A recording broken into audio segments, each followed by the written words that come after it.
to Anchored at Harbor Park CrossFit, a show dedicated to helping you find enrichment for the other 23 hours of your day outside of the gym. Here's your hosts, Jason, Dave, and Corian. Good afternoon, ladies and gentlemen. We're back, Anchored at Harbor Park. I'm Coach Jason. I'm Coach Dave. Coach Corian. And we are talking about the coach-client relationship today. This is episode 53, but before we get started, Corian has an icebreaker for us. I don't think we've done this one before, but this is just because I'm hungry and I didn't eat before our episode like I normally do. So if you had to just eat one thing, one meal for the rest of your life, what would it be? Are we talking like to still be healthy or just... No, just like your favorite. Boy. I could go to, like, are we talking breakfast or dinner or anything? Man. Probably pizza. Pizza's good. I mean, pizza you can kind of make healthy too. Yeah. So you can get the healthy and it's kind of got everything. I'd go with pizza. If we're not talking healthy, probably pizza. I love that we're like, everything that we do out the window. I'm in love with, like, Dave and I were going to make breakfast yesterday and do something a little bit bigger. And I was like, I'm just going to do what I always do because I love it. I do like a breakfast hash, sweet potatoes, Brussels sprouts, and like apple chicken sausage, and then an egg on top and avocado toast. I'd eat that every day. Yeah, I've eaten all my meals for over a year now, so Pretty I'd be much. fine with all those Yeah. too. But pizza is the place to be. Brussels sprouts and sweet potatoes. I don't know what it is. Cool. All right. So coach-client relationship, what is it? Let's be friends. Are you asking me for my opinion, Jason? Yeah, just like what does that mean to you? So to me, it means it's more than just coaching a class. So this is just something personally that I try to do, make a personal connection with at least one member every class, but it's about having that relationship as a professional, that they can trust you and lead and trust your abilities to lead them in a class and get them the results that they want. And then also the trust that they can come to you if they're having issues, hey, my shoulder hurts or, things like that. And then when you develop that relationship, you kind of notice when people are missing or they just don't seem right, and then you kind of can delve into that a little bit more like, hey, I noticed your mindset, or is everything okay? Just having that friendship style, and it just makes that personal connection. Corian? I think that relationships are such a broad term, and there's going to be kind of something different with everybody that you work with, and everybody, class-wise,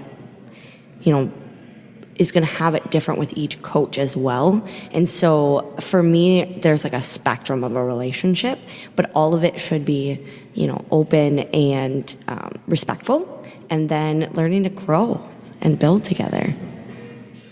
Yeah, when I think of the coach-client relationship, kind of like you two said, I'm thinking about it as like a guiding figure, someone who is kind of there to show you the way for whatever your personal goals are. The coach is someone who will help you get there. That does not mean they're going to get you there on their own.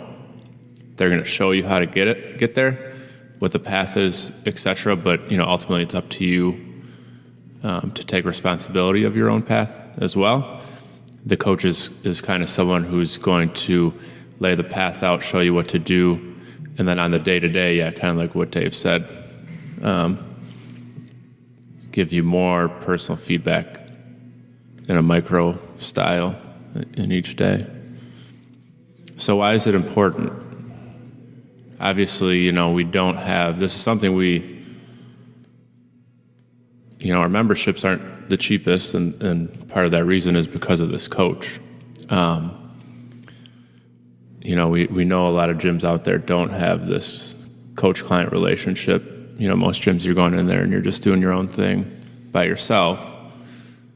So why is this coach-client relationship so important? Because it's part of what we've established as, healthy, happy community, and community is part of what we believe in. We believe CrossFit is more than just a workout, more than just come in, like you said, put your headphones in and don't say hi to anybody. We're all a fit fam, we're all a family, we're all friends. And having that coach-client relationship, just for one, it's a happy face. You feel welcome when you walk in. That's why, like I said, I think I put much more emphasis into making sure I make that connection with at least one person. That's my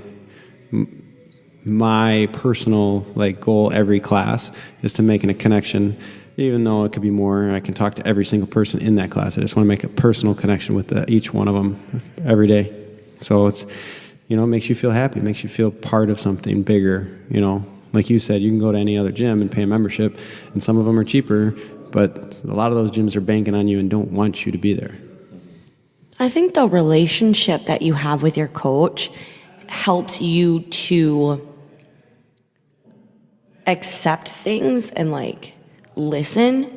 Because if we don't have a relationship, just like you guys said, a lot of this information you can get anywhere. You can go anywhere and work out. You can follow any program. But to honestly apply it to yourself and put it all together, you're going to want to listen to someone that you respect and that you look up to, or that has these resources that have the same values and opinions as you. And I think then that makes it stick better.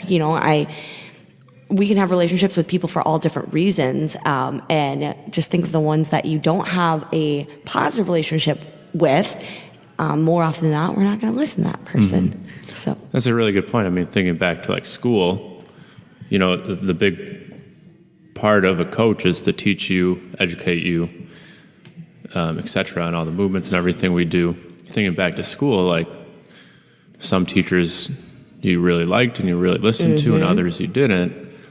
And it's probably because you didn't believe in them or kind of how they operated or their values. So that's a really good point. So maybe when it comes to finding a coach, maybe finding one that you relate to best will help you in your path. Yeah, absolutely. I get asked that a lot when people ask me and Jared about our nutritional training, or Nina. All of us are health coaches and fitness coaches, and everybody's like, well, what's the difference between you, Nina, or Jared? And I tell them, honestly, nothing. We all have the same beliefs and values, but which one do you connect with, and which one is going to resonate with you and get you to do the things you need to do? You know what I mean? And that's the most important thing. That's why even though a lot of our members kind of will ebb and flow through classes, everybody has their coaches that they really resonate with, and that's okay, because you're here to improve and you're here to go. We don't take that to heart at all. I'm not mad if you want to be in Dave's class over my class, because he just connects well with you, and that's great. And finding that is really important. Just thinking personally, me with my coach, he's very, I don't want to say demanding, but he calls me out. I'm the kind of person I know what I have to do, but it's just a matter if I'm doing it. Mm-hmm. So he calls me out when I'm not, and it makes me look in the mirror sometimes, and that's tough, but it's exactly what I need. And other people will need someone who kind of pampers them a little bit more and puts on the boxing gloves, so to speak. And I absolutely do that with my clients. There are certain clients that I say or approach a certain way that I would not do that with other clients. And I think that's an important part of your relationship too, is understanding those boundaries and where everything falls. And sometimes that might take some time to figure out. Right. Dave, anything? I'm just listening. This is good stuff. So why do we think having a coach that an athlete resonates well with, having that really good coach-client relationship, why is that critical to an athlete's or one of our members' success? I think just for the exact reason you said, in order to apply and keep pushing forward, we need that good relationship and we need that positive reinforcement, regardless if that is the tough love or the being kind and caring, in order to get us to stay motivated and keep pushing. Because like you said, we all have what it is inside us, and we're all capable of it. It's just doing it and putting the work. And sometimes you're going to push harder with certain coaches, or with the ones that resonate with you or something. I kind of go back to what Dave said earlier about, they see you routinely. Your coach is going to see you all the time, and after a while he'll know when something's up. If you're normally really happy and giddy and you come in and you're kind of down, either he'll know to go talk to you and try to cheer you up, or if you're the kind of person who just needs to be left alone, he's probably not going to push you as hard that day, just kind of let you chill out. Or if he realizes you're really excited, maybe he's going to push you a little harder that day because you probably have a little extra in the tank. So that kind of stuff. And then accountability as well. If you've been going for like a month straight and all of a sudden you're gone, coach will be like, what the heck, where you been? Kind of thing. Absolutely. That's super important. Yeah, and then for inspiration too, sometimes there are people you look up to.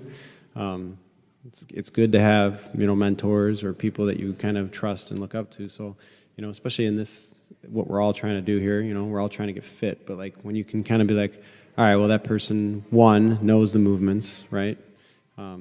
Relates well with me, and then I connect well when he tells me or she tells me the movement, and then it makes sense to me and I can articulate that. We all have it. You've been in a class and then it's like, oh, I've never heard that. And it's like, well, you've just been told it a different way. But this cue just worked for you. So sometimes a coach just saying something, we can all say it 100 different ways, and all of a sudden one coach will say it a certain way and you're like, oh, and then it worked. And then that's how you connect. Mm-hmm. It's kind of funny because I've been working with Nate with my gymnastics, but one day I was working out with Jared, and I was working on my handstand walks, which everybody knows I'm just fucking terrible at. But Jared said something, and I 100% know it's something that Nate has told me 1,000 times, but for whatever reason, it just really worked that day, and it just resonated. He just said what I needed to hear in that moment, and I was like, perfect. And that's, again, we've been working out a lot more together. We've been talking about nutrition a lot more together. We're continuing to build our relationship and how we talk to each other. So we were doing a partner workout, and he was like, what do you want today? Do you want me to give you feedback or not? Because he knows that sometimes in the moment, that doesn't go over very well for me. But that's how you continue to build. And Jared's been around now 2 years? Over 2 years? Yeah, about 2 years and 2 months. So, but no, that's something else that's really interesting to talk about because, so over the long term, we think it's best if someone just kind of sticks to the same class period. Over the long term, you go to the same coach every time, so they can you can build that relationship. They can understand you can understand the coach. But every once in a while, it's probably a really good idea to hop in a different coach's class. Maybe once or twice a month or something like that, because you might hear something a little bit differently. Something might click just a little bit differently, especially staying out or getting out of your routine. Yeah. As much as we talk about good, healthy routines and habits, ultimately CrossFit wants to train us to be prepared for anything. So sometimes shaking it up, staying outside of that routine can help as well. Yeah, and I think that's why we chose to have coaches that primarily coach, the same classes or at locations, because it's important to build that relationship and work with clients. Because, we know as clients ourselves that you need to have that relationship. So if you're constantly always having a different coach, it's hard to build that. So that's why we do that. And then I just think, like you said, just the day-to-day, like it's important for a coach to understand their client and then know when the tough love needs to be there and know when to be more empathetic or know when to push someone a little bit harder. I think that's really important. I think our coaches do an excellent job at that because you can't just be 100% like go all the time and be like, why aren't you pushing today? Well, I don't feel good. I don't care. And you're getting down on something. You can't motivate sometimes like that. Some people, maybe they're going to be able to get motivated like that, being yelled at, but screamed at. And we all know some coaches that do that. But I think it's important to be like, okay, this person needs that, but this person needs tough love. This person needs a little bit like, all right, that's fine. Do what you got to do. Yeah. I think that's the cool thing about learning how to be a coach. Yeah. That's really cool. Obviously the coaching and teaching is important, but learning how to relate to people is even more cool. Absolutely. Yeah, that's something I think that I've really worked on as a coach over the past couple of years too. You know, instead of being like, well, this is how I run my classes, you got to be like, well, this is what my people need right now. Right. So let's wrap up, and then kind of our last thing here is just a question. So what do each of you think is like the core or like the most basic thing, one thing between like this coach-client relationship? Like, what do you think is the most important part of it? From a coaching aspect? Or client, either. I think one of the biggest things that I'm really learning to do, and I still catch myself all the time, but I think it's the most important, is listening. You can't sit here and always be spewing knowledge or trying to rebuttal or anything. Whenever you're talking, you're not listening to what is being said. So I'm really trying to focus on hearing everybody and digesting it, and then finding a way to come back with something that is going to continue to grow that relationship. I like that. For me, it's being in the moment and showing somebody, I guess, that I care, right? So if they tell me something, I want to be able to, instead of like brushing it off, okay, then that really matters to you, like, and then maybe, you know, just show them that I care. Mm-hmm. Yeah, and for me, those both kind of boil down into like creating that trust between each other. Yeah. So I think I'd say, yeah, just trust between the client and the coach. I think that's a huge thing. Healthy, happy community. Yeah. And obviously, you know, if you guys have, like, you guys should feel comfortable going to your coach and like asking any questions or anything. Like, that should be your person in the gym that you can go to really for anything, and they should be there for you. That's what we do. I think that's it for today, episode 53. Wrapping up. Mm-hmm. Stay classy, Harbor Park. Bye, guys. See you later. Thanks for listening to Anchored at Harbor Park CrossFit. If you would like further information about our programs, visit www.harborparkcrossfit.com. We hope you'll tune in next time.